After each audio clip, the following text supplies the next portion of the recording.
4 থেকে 5 দিনের মধ্যে নির্বাচনের তারিখ ঘোষণার প্রতিশ্রুতি দিয়েছেন প্রধান উপদেষ্টা ডক্টর মোহাম্মদ ইউনূস।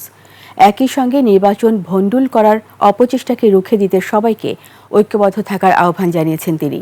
বিকেলে 14টি রাজনৈতিক দলের সঙ্গে মতবিনিময় শেষে এ কথা জানিয়েছেন রাজনৈতিক দলের নেতারা। একই সঙ্গে দেশের আইন শৃঙ্খলা স্বাভাবিক রাখতে প্রধান উপদেষ্টাকে আহ্বান জানিয়েছেন তারা। আরও জানাচ্ছেন শফিকুল ইসলাম। দেশের সাম্প্রতিক পরিস্থিতি নিয়ে আরও 14টি রাজনৈতিক দলের সঙ্গে বৈঠক করেছেন প্রধান উপদেষ্টা ডক্টর মোহাম্মদ ইউনূস। শনিবার বিকেলে 5টায় রাষ্ট্রীয় অতিথি ভবন যমুনায় এ বৈঠক শুরু হয়।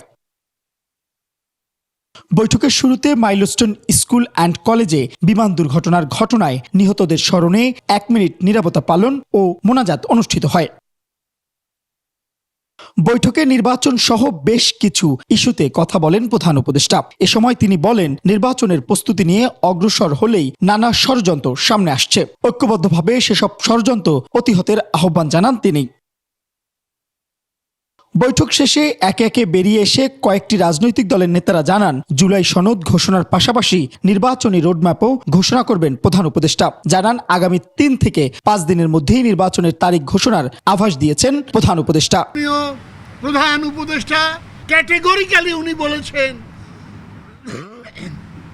আগামী 4-5 দিনের মধ্যে নির্বাচনের একটা সুনির্দিষ্ট সময় সীমা তারিখ উনি ঘোষণা করবেন। আমাদের তো প্রত্যেকটা রাজনৈতিক দলের প্রধান মিশনই হচ্ছে নির্বাচন, এবং এই 17 বছর কিন্তু আমরা নির্বাচনের জন্যই আন্দোলন করেছি, সংগ্রাম করেছি। এই যে আওয়ামী দোসররা সব জায়গায় যেগুলো সৃষ্টি করতে চেষ্টা করছে, এগুলো একত্রিতভাবে যেমন আমরা মোকাবেলা করতে চেষ্টা করেছি এর আগেও, এখন আরও শক্ত হাতে এগুলো সব দমন করার জন্য একত্রিতভাবে আমরা কাজ করব। রাজনৈতিক দলগুলোর নেতারা আরো বলেন, সরকারি প্রতিষ্ঠানের ভিতর থেকে ফ্যাসিবাদের লোকদের তাড়াতে হবে, নয়তো সুষ্ঠু নির্বাচনে প্রতিবন্ধকতা আসতে পারে।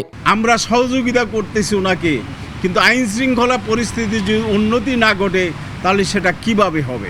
দেশে জাতিসংঘের মানবাধিকার কমিশনের কার্যালয় প্রতিষ্ঠার বিষয়েও আপত্তি জানিয়েছে বেশ কয়েকটি রাজনৈতিক দল।